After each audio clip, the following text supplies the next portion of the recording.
So what are we doing? We're going to Oahu. And where are we sleeping? You're not coming to Oahu, sorry. Oh, poor Smiley. I wish you could come. So we're going back and forth about how we were going to do things. Are we going to Airbnb? Are we going to camp? Or like, how are we going to get around? Are we renting a car?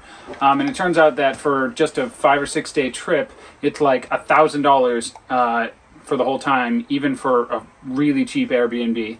And it starts at $1,000. Yeah, exactly. You get much more. So, and then it's the same for renting a car. So we figured we'll put the two together and we'll rent a car that we can sleep in, a van.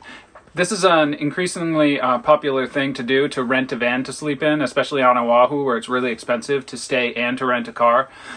So there's a lot of YouTube videos out there and a lot of like guides that are like, oh, you can sleep anywhere, but it's really not as simple as people make it sound. You can't just pull off onto the side of the road and sleep. You can, but it's illegal. It's illegal, so you can get, the police can stop you, wake you up. And there's a lot of homeless people in Oahu. And it's not that secure and everything, so it's better to be in an actual campground. So we've heard that camping is allowed on any beach in Hawaii, but I'm not positive if there can be restrictions on some places by the government, not by private citizens. You can't own any beach in Hawaii. So if anyone tells you that it's their property and you're not allowed to camp on their beach, then that's not true.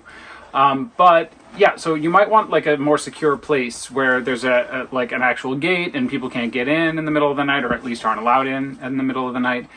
So if you go to Hawaii's public parks website, it's really easy to Google. We can put it on the screen. Then you can select from a list of campgrounds to reserve a permit. So it's not even necessarily a reservation. It's just a permit to be camping on that day. And they're kind of...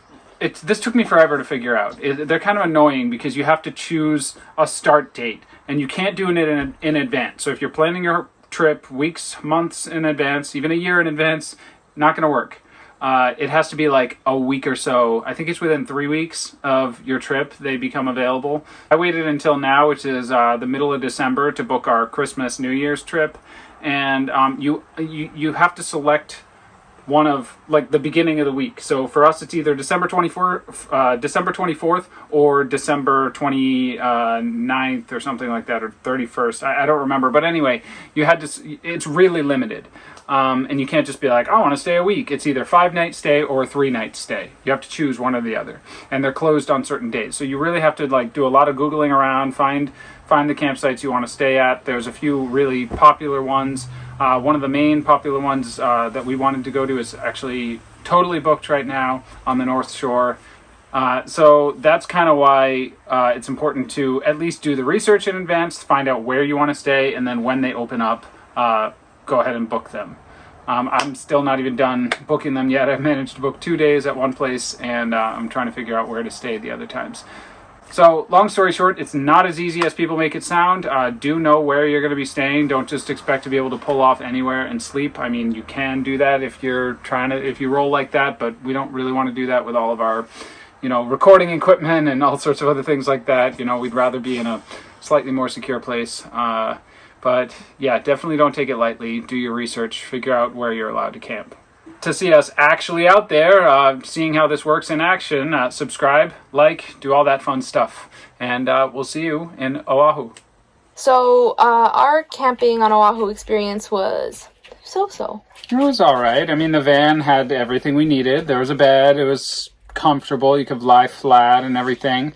You're allowed to just kind of, apparently you just camp wherever you want. We didn't do that. We paid a lot of money to camp legally. Well, yeah, a lot of money, meaning like, if you go, it's annoying because you have to go on the website of like the parks or whatever of Hawaii, of Honolulu, or of Oahu anyway, and like get a permit and stuff just to stay at like a public camping place, and that's like $20 a night maybe. And then Airbnb is like $50+ per night just to park in someone's yard, and those sometimes have baths. We actually use Hip Camp. Hip Camp is like the Airbnb of camping.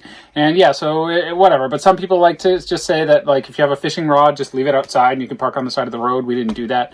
Could have saved money doing that, but yeah, you do wake up sore a little bit, but it's just... And people in McDonald's were rude to us. Yeah, because we went into like change Actually, you went in to change, but I went in to get a coffee. We got coffees, and I wanted to change, and they thought we were homeless, which is not a reason to be rude to someone. They wouldn't give us the code and stuff. They just she hid it the lady hid it while she was putting. And this was the first night, so we weren't even smelly. We just looked like we were sleeping in a car, which apparently is not socially acceptable on Oahu.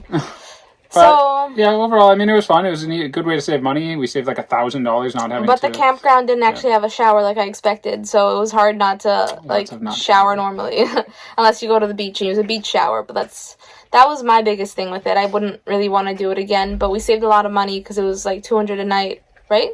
Something like that, yeah. The car and the hotel, and normally it's $200 just for the car, and then it's another $300 for the hotel. So it's a much cheaper way to do Oahu. But if I go back, especially if I want to hike, I would not do this again. But I'm not a camping type of person anyway.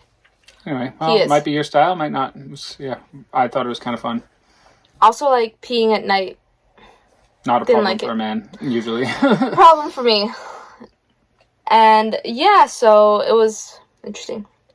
If we had a hotel, we would have stayed the entire time. We left 2 nights earlier because we got We're just tired and whatever. But if you've ever done anything like this, car camping or otherwise, or on Oahu or somewhere else, just let us know. We've got lots of camping and doing crazy things video, including camping in our Tesla Model 3. So check that out. That was more comfortable. That was somehow more comfortable, yes. It was. Aloha. I am Olena. This is Isaac. And we are the TravelBugBite. We met in Prague, Czech Republic. Lived in Shanghai, China. New York and Rhode Island, USA. And now we live in Hawaii. We've traveled from Tibet to Puerto Rico. Harbin to PP. And drove cross country with Smiley in our Tesla Model 3. Subscribe to follow our adventures. If you liked our video, don't forget to click the like button, leave a comment, and subscribe. Check out our videos from all around the world and let us know what you'd like to see next. Thanks for watching!